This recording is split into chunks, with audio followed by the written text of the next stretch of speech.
Nilai ni may som ni lekhat. Tuni simding siam pilai bu som lekwa aneu kwa pan som aneu som tum pan som tum li.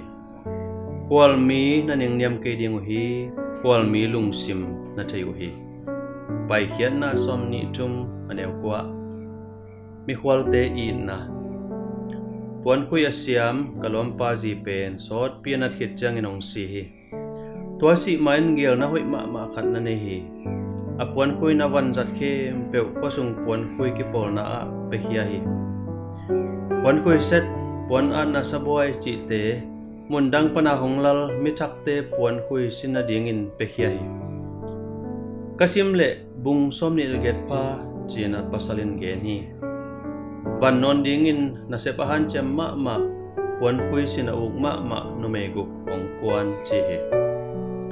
Adang te na hi le tua mi khwal te thu pi sim kholo a hi pem ta te nun ta khak sat na pen thu boy hoi khat so hi a he jong in Moses in pasian mu na to thu tang ko hi khwal mi na ning niam ke ding hi khwal mi lung sim na the hi to bana na leitang tung panun an na la ku chiangin na lengui lo wa hok mang lowin lenga akia te zong na lengui lo panun na tom ke ding hi mi zong tele pem ta te ading in tua te na nu se ding hi ke pen to pa na pasian ka hi chi in thukun na bol la hi pasianin nagam sungwa no te laka kwal mi khatong pem le ama tunga aman lowin nagam ta ke ding hi no mau ma bangin amau te na I ding hi Bahangyam chileno te pen Egypt kam sunga kwal mi na hingayu hi kay pen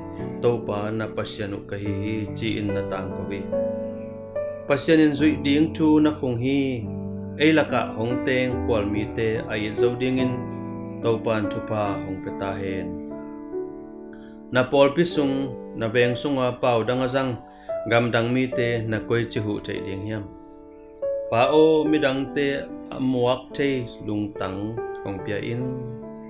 Amen.